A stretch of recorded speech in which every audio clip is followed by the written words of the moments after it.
let's jump right into this explainer and demystify those frustrating dark corners ruining your wide-angle photos. If you've ever pulled your high-res shots into your editor only to find the edges absolutely shrouded in shadow, well, you're in the right place. We're going to break down exactly why this happens. Spoiler alert, it's this wild mix of pure physics, mechanical engineering, and some serious digital wizardry. You know the feeling. You're looking at a shot from your brand new ultra-wide zoom, maybe a 20 to 200 mil, and you kind of panic, right? Thinking, no way, did I just buy a defective lens? It's a totally natural reaction. I mean, you paid top dollar for crystal clear glass, so why on earth does it look like someone smeared a dark, muddy filter all over the outside of your frame? Just take a look at these two photos. Seeing that heavy shadow on the left side versus a beautifully corrected image on the right, it proves this is a very real, tangible phenomenon.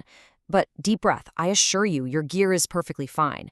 What you're witnessing here is vignetting. And it's an incredibly common, honestly almost unavoidable reality in the photography world, especially when we start really pushing the limits of wide-angle optics. Here's what we're covering today. First, the vignetting mystery. 2, physics and the Cosine Fourth Law. 3, mechanical and pixel vignetting. 4, the lens design trade-off. And 5, software correction and solutions. Let's get to it. Section 1, the vignetting mystery. Not a defect, a reality. So, let's officially define what we're actually looking at when the edges of our frame just go completely dark. We really need to separate that gear paranoia from optical reality. The most common culprit, natural vignetting. This naturally occurring gradient happens because light traveling to the far edges of your sensor has a way longer, much more difficult journey than the light hitting the dead center. Think of it like dropping a pebble in a pond. The ripples are super strong at the center, right? But they dissipate as they travel outward. Believe it or not, light behaves in a surprisingly similar way when it's trying to cover a massive flat digital sensor. All right, Section 2, Physics, Cosine Fourth Law, the math behind the shadows.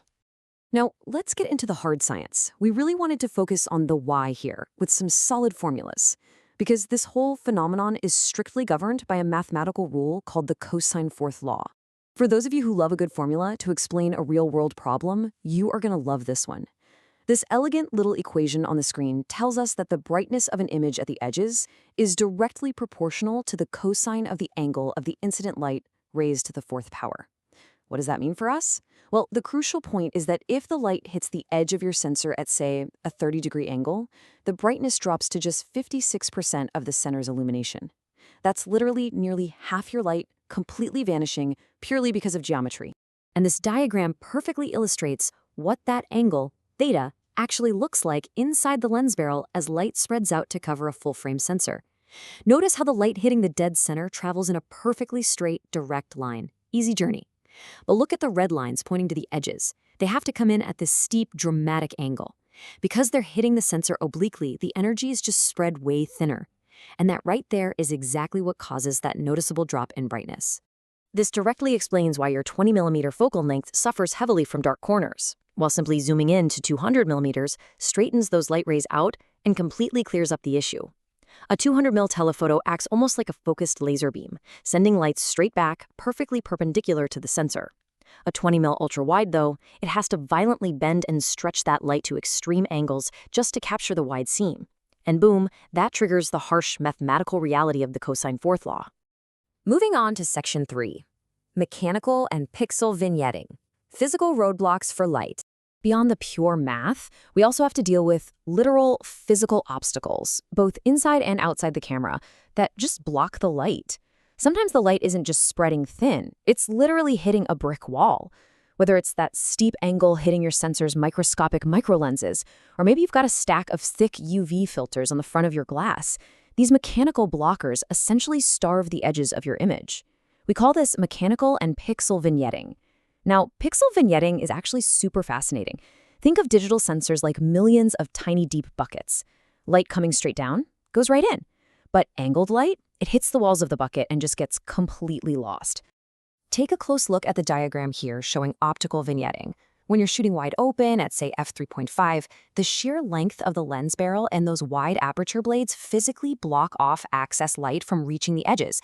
It's literally like looking through a long tunnel.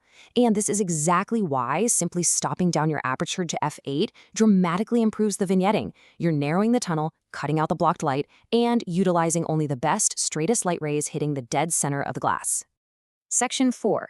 The lens design trade-off. Why manufacturers allow dark corners. Now, you might be sitting there wondering, why don't engineers just design a lens that completely eliminates these dark corners right out of the box, right? I mean, we send rovers to Mars. Surely we can make a flat-lit wide-angle lens. Well, the truth is, optics are a ruthless game of compromises. Making a theoretically perfect lens would result in this massive, heavy, and incredibly expensive piece of glass that absolutely nobody wants to carry on a 10-mile hike.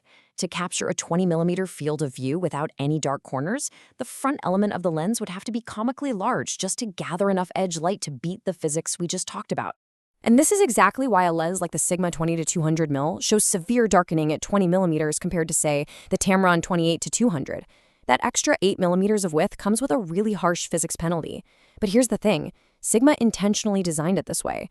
They prioritize giving you an incredibly versatile, lightweight, compact 10x zoom lens, fully accepting that the 20mm ultra-wide end was going to have intense vignetting. Basically, they left it up to the next step of the photographic process to fix it. Which brings us to Section 5, Software Correction and Solutions, the Digital Rescue. Thankfully, modern photography relies on this amazing partnership between optical engineering and brilliant digital software to clean up the mess. Manufacturers literally design these lenses knowing full well that software is going to save the day. Programs like Lightroom apply what's called a gain map based on built-in lens profiles. And it is incredibly smart. It keeps the center of your image at a baseline 100% brightness, while artificially boosting those far corners up to, say, 160% to perfectly level out the light. It maps exactly where the lens naturally falls off and applies a reverse gradient to counteract it. Let's look at the math here to see how this builds.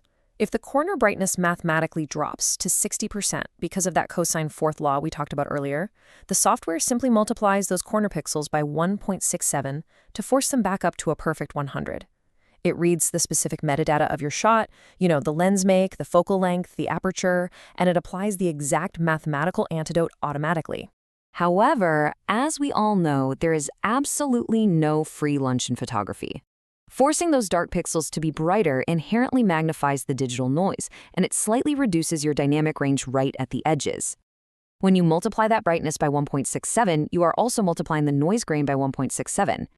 This is why if you're shooting a starry night sky or a really high ISO scene, you might still notice that the extreme corners of your software-corrected image look just a little bit grainier or maybe slightly softer than the center. So how do we take back control? Try these simple steps. First, just stop down your aperture to f5.6 or f8 when the light actually allows for it. Second, ditch the thick filters or stacked adapters. Use slim profile filters if you're shooting wide angles. Third, and this is absolutely crucial, always shoot in RAW. Shooting in RAW guarantees that your editing software is going to seamlessly apply those brilliant mathematical correction profiles we just talked about. And hey, if you absolutely must shoot JPEG, try creating custom presets in your camera specifically tweaked for your widest focal lengths.